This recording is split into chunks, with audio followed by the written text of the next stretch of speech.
Hello, everyone, and welcome to an important podcast.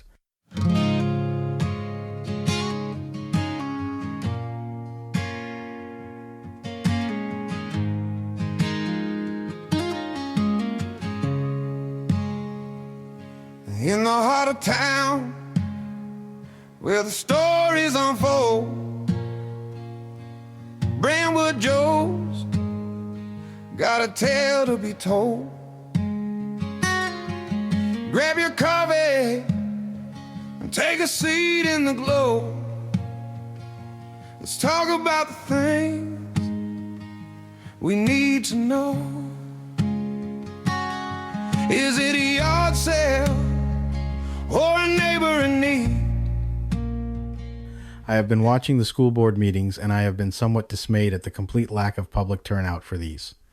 I understand that there are so many meetings and we all work, so it's very difficult to go to these.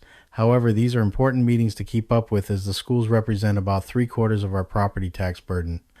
I am hoping that if we highlight these meetings in their own short podcasts, we can create some awareness and hopefully help people be better informed.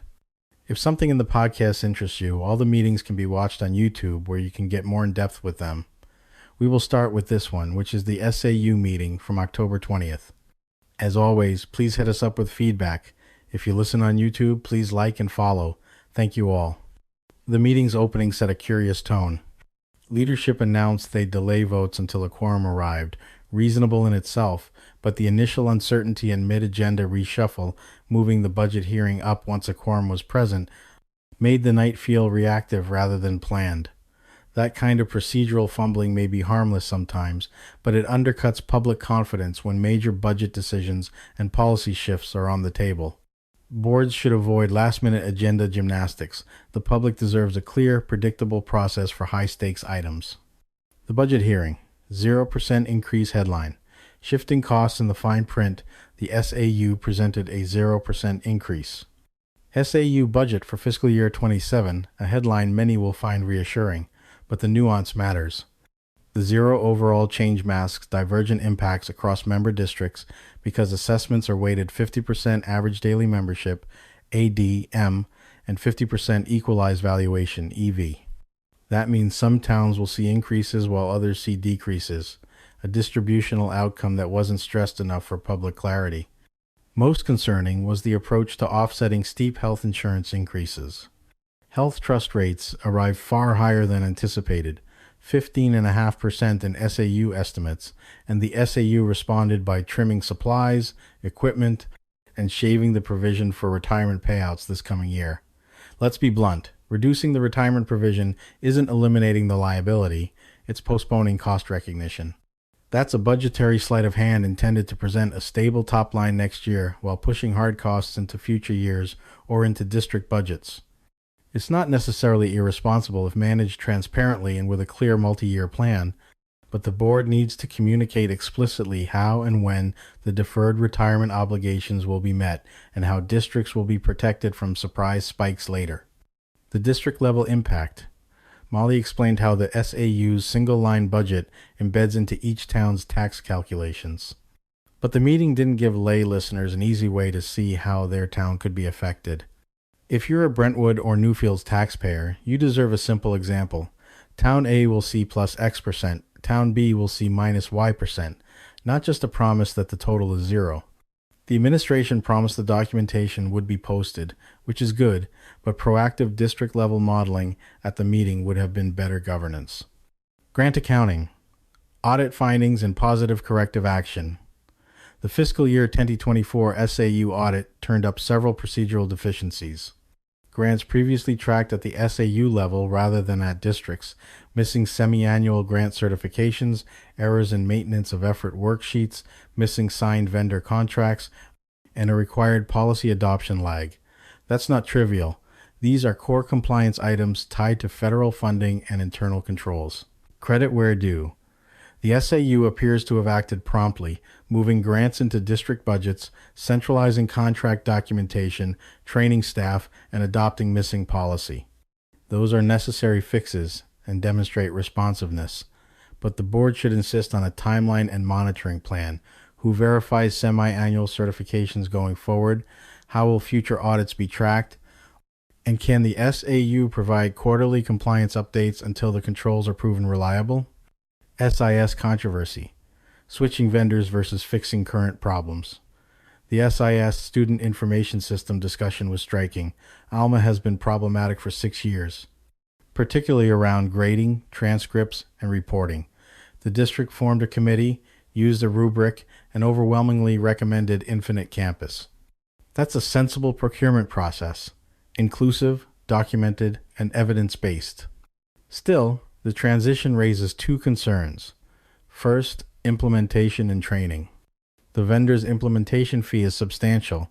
The SAU plans to amortize it over 3 years and reallocate technology funds this year to cover the front-loaded cost. Good, but the board should demand a detailed training timeline and contingency plan. Teachers already carry heavy workloads. A poorly managed SIS switchover can disrupt grading, reporting, and special education documentation.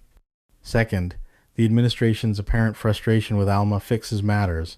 They said they expect a final Alma fix within weeks, yet they're abandoning it.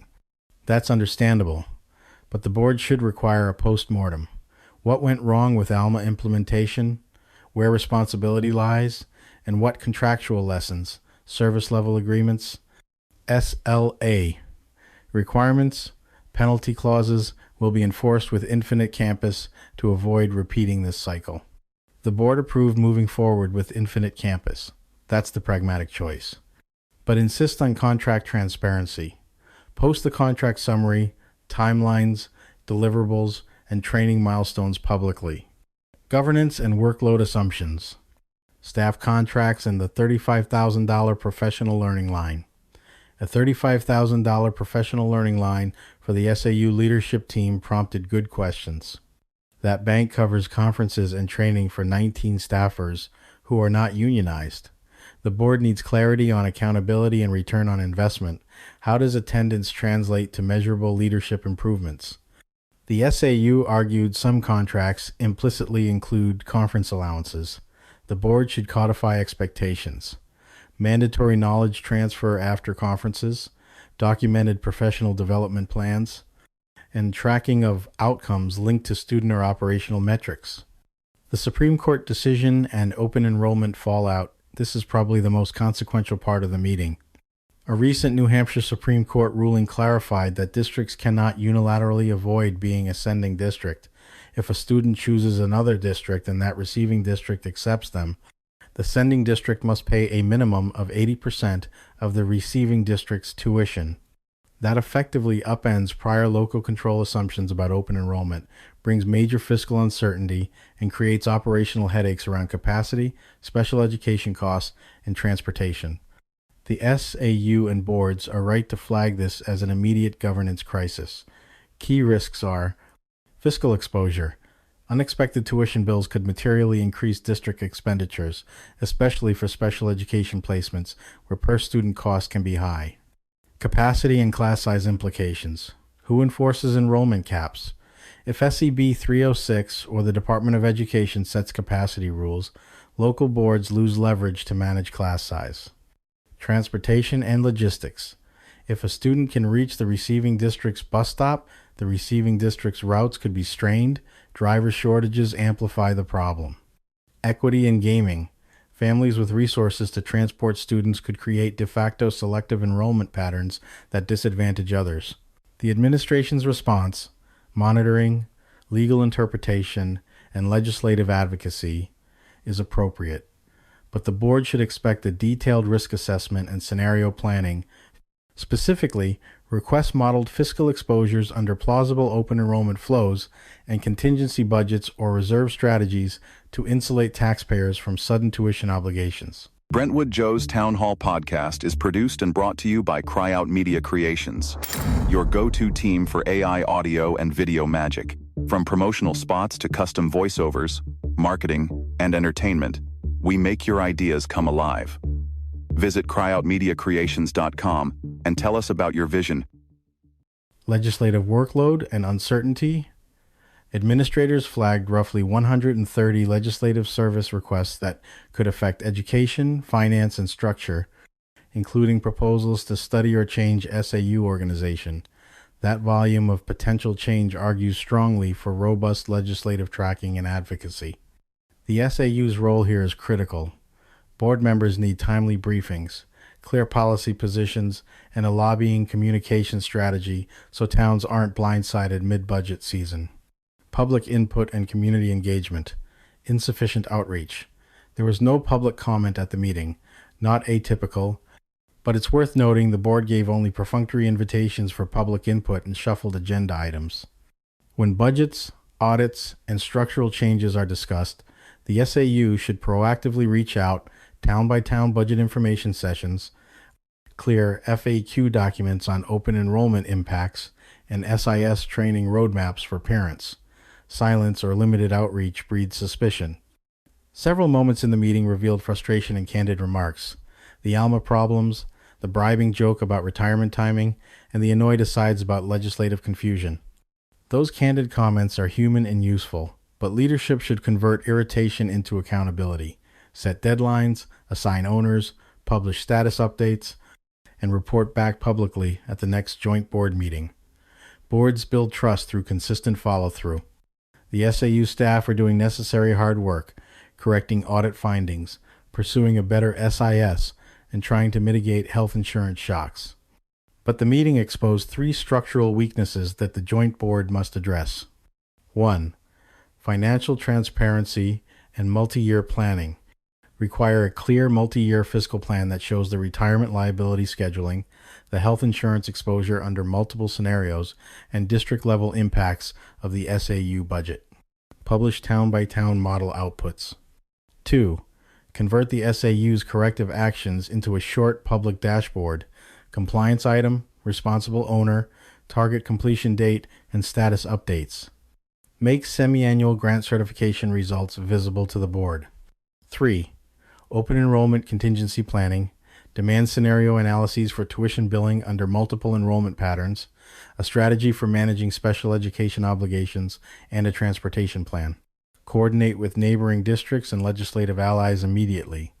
The things we should watch for are the SAU to post the detailed budget documents and district assessment models, review them, and ask for town-specific briefings. Watch the Infinite Campus Implementation Plan, training schedules, data migration milestones, and a public postmortem if Alma issues persist. Expect more urgent legislative updates in November. This ruling will drive new policy debates, and your board should be vocal about protecting local taxpayers and student services. As residents, we should read the posted budget materials, ask our board reps for town-specific impacts, and demand timelines on audit fixes and the SIS rollout. This November, we honor the strength behind the uniform, Military Family Month. Across the United States and here in New Hampshire, we recognize the spouses, children, parents, and caregivers who stand beside service members through deployments, moves, and reintegration. Join community events, access local resources, and lift up the stories of resilience and sacrifice. Visit your state and base family support centers or organizations like Military OneSource and Blue Star Families to learn how you can help. Because service doesn't end with the mission, it begins at home. We'll keep following these stories and press for clearer answers. Until next time, stay engaged. Your children's education and your taxes deserve nothing less.